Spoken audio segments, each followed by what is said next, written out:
पूछो पहेली, पूछो प्रश्न, पूछो पहेली। जय श्री कृष्ण। आओ मिलकर ढूंढे हल, बोलो आज न छोड़ो कल। हम सबका बस एक ही चैनल, बोलो बोलो बोलो आप। हरी जांग पर जांग लांग अचकन जब खोली, भीतर दियो घुसाए नारी हर्षित तब बोली। जय श्री कृष्ण। दोस्तों, आप सभी मित्रों का आपके अपने लोकप्रिय चैनल बोलो बोलो आप पर हार्दिक स्वागत है। आज की पहेली पूछी है श्रीमान हरि कृष्ण दीक्षित, रामनगर बाराबंकी उत्तर प्रदेश से। इनकी पहेली डबल मीनिंग वाली पहेली है। साधारण देखने में तो ऐसी लगती है कि प्रश्नकर्ता जरूर कोई कलयुगी बात कर रहा है, लेकिन अगर आप ध्यान से एक एक शब्द का अर्थ लगाएं और प्रसंग से जोड़ें तो ये प्रसंग सीधा महाभारत से कनेक्ट होता है। श्रीमान दीक्षित जी, आपने पहले ही बोला है कि ये पहेली आपकी नहीं है, आपके किसी जानने वाले ने पूछी है। तो दीक्षित जी कृपया अपने जानने वाले से भी बोलिएगा कि इस वीडियो को अवश्य देखें। आपकी पहेली महाभारत के भीम और दुशासन युद्ध से संबंधित है। जैसा कि आप सभी को मालूम है कि जुए में सम्राट युधिष्ठिर अपना सब कुछ हार गए, तब चंडाल चौकड़ी अर्थात शकुनी, दुर्योधन, दुशासन और कर्ण ने उनको बराबर उकसाकर और खेलने के लिए प्रेरित किया। शकुनी कहता है कि जुआ युद्ध और व्यापार, फिर करे तो पावे पार। अर्थात जब कोई व्यापार करता है और एक बार हानि हो जाती है तो हिम्मत नहीं हारनी चाहिए, दोबारा व्यापार करना चाहिए। युद्ध में अगर किसी से आप हार गए तो हिम्मत हार कर बैठना नहीं चाहिए, बल्कि दोबारा युद्ध करके उसे हराने की कोशिश करनी चाहिए। यह वैदिक शिक्षा के साथ शकुनी ने एक अधर्म जुआ को और जोड़ दिया कि हिम्मत मत हारो, अभी आपने सिर्फ अपनी धन संपत्ति राज्य को हारा है, किंतु आपके पास इतने बलवान 4 भाई हैं जो ऐसे कितने राज्य अपने दम पर जीत सकते हैं। आपकी पत्नी पांचाली है, इसलिए अपने आप को कंगाल मत कहो और दांव लगाओ। अगर दांव आपका हुआ तो आपका जो जीता है सब वापस कर देंगे। अगर दुर्योधन का हुआ तो आपका भाई दुर्योधन के अधीन अन्य अनुजों की तरह हस्तिनापुर में रहेगा। ऐसी पट्टी पढ़ाकर उसने दाम पर सहदेव को लगवा दिया और बेईमानी से दाम दुर्योधन का सहदेव दास बन गए। और यही शर्त बार बार बोलकर उसने सभी भाइयों सहित खुद उनको दांव पर लगवा दिया। सभी पांडव दुर्योधन के दास बन गए। तत्पश्चात द्रौपदी को दांव पर लगवाते समय बोला कि अगर दांव आपका तो आपकी सारी संपत्ति, राज्य और भाइयों सहित दासता से मुक्त कर दिया जाएगा, और अगर दुर्योधन का भी हो गया तो उसकी भाभी है, भाभी ही रहेगी, बस दुर्योधन के अधीन रहेगी। युधिष्ठिर भाइयों सहित खुद को मुक्त कराने के लिए दांव लगा बैठे और बेईमानी से जीत दुर्योधन की हो गई। परिणामतः द्रौपदी भी दासी बन गई। अब दुर्योधन अपनी बात से पलट गया और सबको अपना दास कहकर अपमानित करने लगा। द्रौपदी को भरी सभा में नग्न कराने की कोशिश की। दुशासन द्रौपदी की साड़ी खींचकर उसको नग्न करके बेइज्जत करने का प्रयास करता है।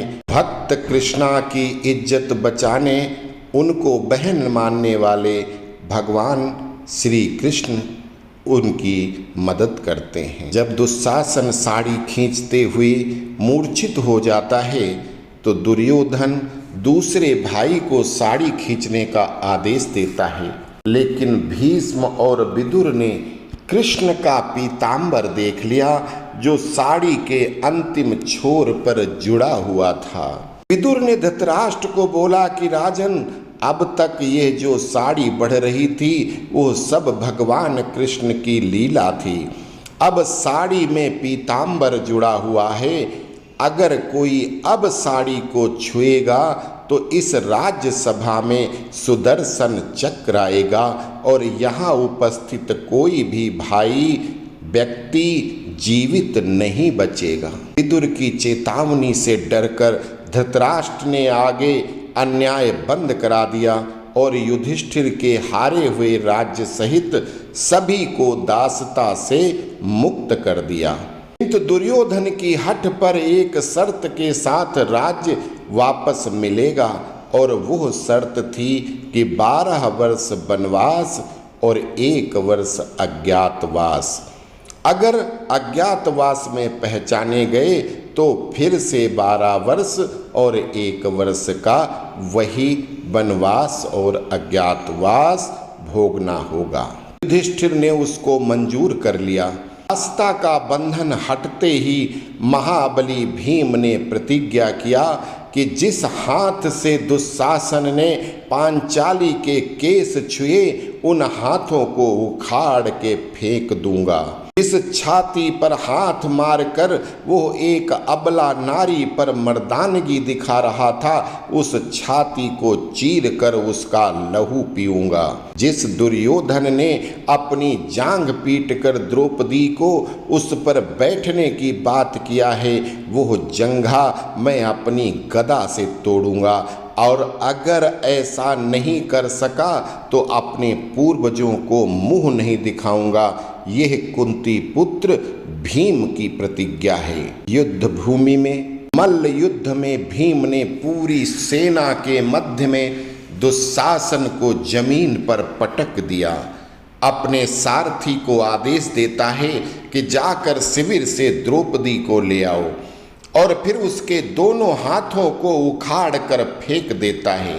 द्रौपदी के आने के बाद फिर उसने एक जांघ से उसकी जांघ को दबाया और फिर उसके छाती को लांघ कर फिर अपनी नाखूनों से उसके कवच को फाड़ कर उसकी छाती को चीर कर उसकी छाती में हाथ घुसाकर खून निकालता है। अपनी अंजुरी में उसका रक्त भरकर द्रौपदी की तरफ देखता है और तब द्रौपदी हर्षित मतलब खुशी होकर कहती है कि महाबली, पति तो हमारे 5 हैं, लेकिन सही मायने में पति का फर्ज हमेशा आपने पूरा किया। आपने मेरे लिए जयद्रथ को दंडित किया था, कीचक सहित उसके सभी भाइयों का वध कर दिया था और आज हमारी प्रतिज्ञा पूरी कराने वाले आप ही मेरे सच्चे पति हैं। द्रौपदी ने वो खून लेकर अपने बाल में लगाया। यहाँ पर आपकी पहेली फिट बैठती है। जांघ पर जांघ अर्थात दुशासन की जांघ पर महाबली भीम की जांघ। लांघ मतलब उसको लांघ करके दूसरी तरफ से दबा करके फिर अचकन, यहाँ शब्द अचकन आता है। अचकन का मतलब ऊपर का पहना जाने वाला एक ढीला सा वो कुत्ता टाइप कपड़ा होता था, उस अचकन को फाड़ करके फिर छाती को फाड़ करके दोनों हाथ उसकी छाती में घुसाकर वहाँ से खून निकालता है। और फिर हर्षित का मतलब खुश हुई, नारी का मतलब वहाँ पे द्रौपदी है, नारी मतलब स्त्री अर्थात द्रौपदी तब भीम की तारीफ में बोली थी। तो मित्रों, ये है पहेली का सही उत्तर। कुछ लोग इसको अहिल्या के पति गौतम से गंगा स्नान से लगाकर बताते हैं, वो बिल्कुल गलत है। माता गंगा एक नदी है, कोई नारी नहीं।